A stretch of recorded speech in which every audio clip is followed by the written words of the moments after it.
안녕하세요. 조직론 제9강 두 번째 시간이네요.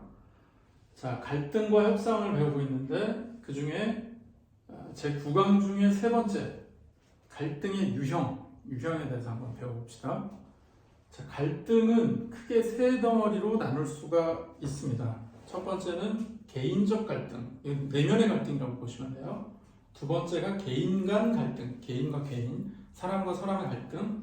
세 번째가 집단 및 조직적 갈등, 그러니까 조직끼리의 갈등 이렇게 보시면 되는데, 우리가 갈등을 이해하기 위해서는 개인 간 갈등보다는 개인적 갈등, 즉 한 사람의 심리를 지배하고 있는 갈등은 어떤 것인가, 또 어떤 현상이 나타나는가, 어떤 행태, 어떤 현상으로 드러나는가를 한번 보면 도움이 많이 될 것 같아요.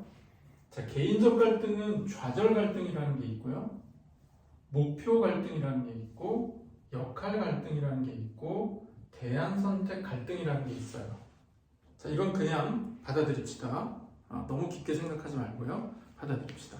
자, 처음에 좌절, frustration, 좌절 갈등이라는 게 있어요. 좌절 갈등이 뭘까요? 좌절 갈등은 어쨌든 뭔가를 하려고 했는데 잘 안 됐어요. 뭔가 뜻대로 안 돼. 내가 이번 시험을 잘 보고 싶은데 공부를 열심히 했는데 성적이 잘 안 나와요. 내가 이번 영업 목표를 달성하고 싶어서 열심히 영업 활동을 했는데 성과가 안 나와요. 내가 뭔가 보고서를, 내가 뭔가 제안서를 열심히 만들었는데 그 성과가 잘 안 나와요. 그럼 사람이 느끼는 감정은 좌절입니다. frustration. 그러면 좌절을 하게 되면 어떤 현상이 나타나냐면 사람은 방어를 하고 싶어요. 좌절이 일어나서 그걸 있는 그대로 받아들이는 사람 많지 않습니다. 특히 우리처럼 현업에서 일을 하고 있는 사람들은 그걸 극복하려는 마음을 가지고 있는 편이지, 좌절하거나 좌절해서 멈추거나 회피하거나 순순히 받아들이는 사람들은 많지 않다고 봐야죠. 그러니까 보통 어떤 현상이 나타나냐면 방어 기제, 방어하고자 하는 그런 그 마음의 상황들이 나타납니다. 자, 그 네 가지로 얘기를 하고 있는데, 공격. 근데 공격적이래요, 사람. 그렇지 않아. 내가 더 공격을 해야 되겠어. 이런 공격적인 성향이 나오거나, 철회. 형 안 되겠네. 나는 안 할래. 나 이거 어떤 일로 할래? 철회. 집착. 왜 그럴까? 밤새도록 골몰을 하는 거죠. 왜 그럴까? 어떻게 해야 될까? 내가 그야말로 밤낮 없이 고민하는 상태, 집착. 그 다음에 타협. 이 정도면 됐어. 내가 이 정도에도 잘한 거지 뭐. 내가 꼭 그렇게까지 할 필요가 있었나? 타협. 이런 게 나타나요. 이런 방어 기제가 나타나면 좌절 갈등이 나타났다고 볼 수가 있는데, 이 좌절 갈등에 대한 처방은 뭐냐면 장애물을 제거하는 것입니다. 심리적인 장애물도 제거하고, 좌절할 만한 장애물도 제거하고, 또는 방어 기제가 나타날 만한 그런 장애물도 제거하는 거예요. 그 제거해서 어떻게 하겠다는 거죠? 방어 기제라기보다는 좌절을 뛰어넘을 수 있는 어떤 승화된 그런 마음가짐이나 자세, 그리고 그 결과를 이끌어내는 그런 어떤 추진력, 이런 걸 얻어보겠다, 이렇게 볼 수가 있겠습니다. 자, 목표 갈등. 목표 갈등은 뭐냐면은 우리가 목표를 놓고 나아갈 때 생기는 갈등이에요. 이거는 또 세 가지로 나눌 수가 있습니다. 첫 번째는 접근과 접근의 갈등, 두 번째는 접근과 회피의 갈등, 세 번째는 회피와 회피의 갈등이 있는데, 단순한 거예요. 자, 접근과 접근의 갈등은 내가 목표를 보는데 A 목표가 있고 B 목표가 있어요. 그래서 내가 열심히 하고 싶은데 가까이 다가가다 보니까 A와 B는 양립하기가 어렵더라. 자, 그래서 이건 좋은데, 내가 하고 싶은 건데, 그런데 둘 다 얻을 수 없다. 즉 배타적이다. 내가 A를 취한다면 B는 버려야 되고, B를 취한다면 A는 버려야 되는 배타적인 상황이다. 그래서 갈등이 생기는 거예요. 접근은 하고 싶은데 갈등이 생긴다. 대표적인 게 뭐가 있을까요? 그렇습니다. 내가 이성 친구를 만났는데 A라는 사람도 너무 좋고 B라는 사람도 너무 좋은데, 그런데 둘 다를 가질 수는 없어요. 그러니까 갈등이 생깁니다. 가지고 싶은 두 사람을 놓고 갈등을 하는 거예요. 이게 무슨 갈등? 접근과 접근의 갈등. 그럼 접근과 회피의 갈등은 긍정과 부정이 섞여 있는 겁니다. 자, 긍정적인 거는 내가 취하고 싶고 부정적인 것은 피하고 싶다. 그러면 그렇게 하면 되지 뭐가 문제예요? 그런데 상황이 여의치가 않다. 내가 좋아하는 사람이 있고 내가 별로 좋아하지 않는 사람이 있어요. 마찬가지로 쉽게 이성 친구가 있다. 그리고 내가 이성으로서 만나고 싶다라고 했다면 접근과 회피는 어떻게 했어요? 회피는 굳이 내가 저 사람은 꼭 만나고 싶은 사람은 아닌데 그런데 만나지는 사람 이 사람은 꼭 만나서 나의 연인이 되고 싶은데 그런데 만날 수는 있으나 그 관계까지 도달하기는 어려운 경우가 있죠. 그럴 때 접근과 회피의 갈등이다. 이런 상황이다 라고 볼 수 있습니다. 목표 갈등은 회피와 회피는 어때요? 부정적이에요? 배타적이에요? 무슨 말입니까? 내가 두 가지의 갈등이 있는데 둘 다 피하고 싶은데 하기는 해야 돼요. 그러니까 뭐죠? 얘를 피하든지 쟤를 피하든지. 자, 교재에 좋은 사례가 나왔습니다. 출근도 하기 싫어요. 그런데 직장 상사의 잔소리도 듣기 싫어요. 그럼 내가 둘 중에 뭘 선택할 거냐? 출근을 해야죠. 출근을 해야죠. 네, 당연한 얘기죠. 출근을 해야 됩니다. 자, 이런 부정적이면서도 배타적인 것을 놓고 하는 갈등이 회피와 회피 갈등이다. 자, 다음에 역할 갈등이라는 게 있어요. 이것도 간단합니다. 나는 사회에서는 이런 역할을 부여받았어요. 가정에서는 이런 역할을 부여받았어요. 그리고 어떤 모임에서는 저런 역할을 부여받았어요. 그런데 이 모든 것을 한꺼번에 잘할 수는 없어요. 그래서 어느 순간에 내가 이 역할들을 버리자는 건 아니지만 어떤 순간에는 A라는 롤에 더 집중을 해야 되고 어떤 순간에는 B, 어떤 순간에는 C를 해야 되는데 피치 못하게 A 때문에 B나 C를 희생해야 되는 상황들이 벌어진다. 역할 갈등이죠. 이거는 조직 개편이나 감수성 훈련, 그 다음에 그 사회적인 통합 노력을 통해서 극복하자라는 해결책을 제시하고 있습니다. 자, 대안 선택 갈등. 이거는 뭐냐면 의사결정할 때 얘기예요. 대안을 선택하는데 갈등이 있다. 자, 그럼 대체로 세 가지 속성과 세 가지 경우에 나타난다고 하고 있습니다. 자, 첫 번째는 비수락성, 두 번째는 비비교성, 세 번째는 불확실성인데 비수락성이 뭐냐면 대안은 금방 나와요. 대안이 내가 어떤 문제에 봉착했는데 대안들이 금방 나와요. 그런데 문제는 이게 뭔가 부족해요. 뭔가가 부족해요.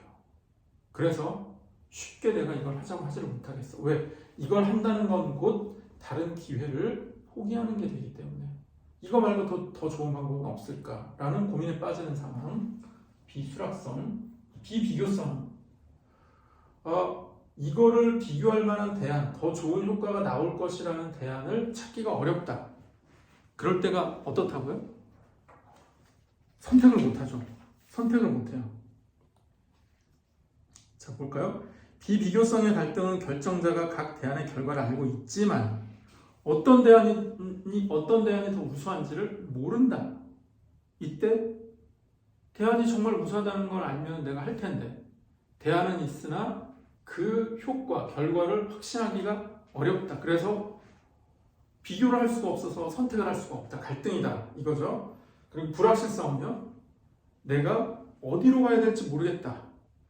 이 대안이 초래할 결과를 전혀 모르겠다.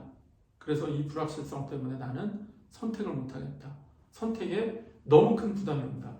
그런 경우는 역사적으로 많이 있습니다. 자, 이게 개인적인 갈등의 유형이에요. 그 다음에 개인 간의 갈등이 있어요. 개인 간의 갈등은 크게 두 가지예요. 교류를 분석하는 방법, 조화리의 창으로 접근하는 방법. 자, 볼게요. 교류, 트랜잭션이에요. 트랜잭션, 교류. 서로 사람과 사람끼리 이제 교류를 합니다. 자, 상호 보완적인 교류가 있어요. 상호 보완. 저 사람과 내가 서로 보완을 해줘요. 부족한 점을 채워줘요. 이러면 갈등이 없다. 큰 고민이 안 되죠. 상호 교차적인, 약간은 엇갈리는 교류가 나와요. 그러면 갈등이 있다. 이게 뭔가 어긋난다는 뜻입니다. 자, 가장된 교류. 그건 뭐냐면 교류를 하는데 은폐, 숨겨요. 사실은 내가 진짜 원하는 건 그건 아닌데 그런데 이게 뭔가 갈등이 생길 것 같고 문제가 될 것 같으니까 숨겨요. 그러니까 어떻다? 갈등이 드러나지는 않지만 잠재된 갈등이 늘상 존재한다. 그래서 예기치 못한 상황에 빵 또는 어떤 형태로든지의 갈등이 생길 수가 있다. 좋은 건 아니죠. 자, 이때 나타나는 개념이 세 가지가 있어요. 자아라는 게 있고 교류라는 게 있고 자극이라는 게 있어요. 교류는 그야말로 관계, 자극은 어떤 행동, 상황, 뭔가 벌어지는 일상을 얘기하는 거예요. 자, 자아에는 세 가지가 있는데 어린이자, 성인자, 엄격한 부모자가 있어요. 이거는 정신분석학적으로 이드, 에고, 슈퍼에고 이렇게 볼 수가 있는데 이런 자아들이 어우러질 때 어떤 교류가 일어나느냐, 어떤 자극이 오느냐를 가지고 이렇게 크게 세 가지로 나눴다라고 볼 수 있고요. 여기에 대한 해법은 갈등적인 교류를 제거하고 긍정적인 자극을 키우고 증대하고 그래서 개방적인 분위기의 조직을 만들어 간다. 왜? 개방이라는 것은 내가 받아들일 수 있는 영역을 넓히는 것이기 때문에 그래서 갈등의 소지를 잠재운다. 적게 만든다. 그렇기 때문에 우리는 개방적이고 포용적인 그런 분위기로 가야 된다라고 본 거죠. 이게 Transactional Analysis TA입니다. 다음은 조화리 창이에요. 조화리 윈도우. 조화리의 창이에요. 들여다보는 창문을 네 가지로 구분을 했습니다. 이 조화리의 창은 잘 알아두시면 좋아요. 자, 나와 타인의 기준에서 내가 아는 것, 내가 모르는 것, 타인이 아는 것, 타인이 모르는 것으로 네 가지로 구분을 해서 봅시다. 개방된 자아, 나도 알고 타인도 알고. 은폐된 자아, 나는 나를 아는데 상대는 또는 타인들은 나를 몰라요. 은폐된 자아. 맹목적 자아, 사람들은 나를 아는데 나는 나를 몰라요. 왜? 나는 거기에 대해서 관성이 너무 굳어져 있기 때문에 이게 어떤 의미를 갖는 건지 어떤 영향을 주는 건지 잘 깨우치지 못하는 부분이 있어요.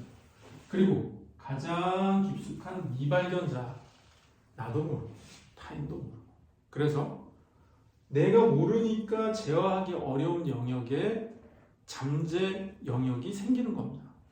그래서 이거에 대해서는 감수성 훈련을 하고 개방을 높여서 잠재성을 제거하자. 즉 개방이 되면 타인과 내가 다 아는 개방된 상태로 간다면 어떻다고요? 갈등이 없어지거나 줄어들 거기 때문에 이런 것들을 알고 있는 영역으로 끌어올리면 타인이 알았으면 그러지 않았을 텐데 몰랐기 때문에 나한테 갈등을 일으키거나 타인은 알고 있는데 내가 몰랐기 때문에 갈등을 일으키는 소지들을 많이 없애면서 잠재적으로 숨어있던 미발견 자아까지 끄집어 올린다.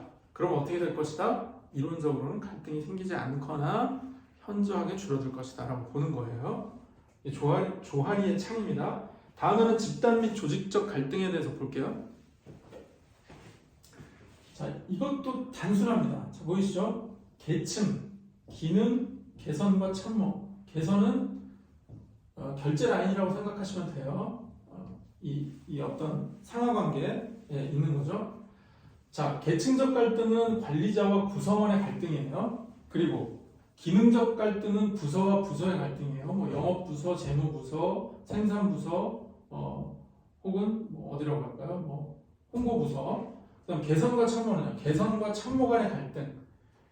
개선이 일을 하는 조직이고 어떻게 보면 직할의 어떤 그런 활동을 한다라고 하면 참모는 옆에서 조언을 하는 역할인데 참모가 너무 전문성이 있거나 힘이 막강하면 개선 조직을 흔들 수가 있어서 실제 역할을 하고 있는 개선 조직의 갈등을 야기할 수가 있다. 자, 그런 거예요. 자, 개인적 갈등, 개인 간 갈등, 집단 및 조직적 갈등의 유형에 대해서 배워봤습니다.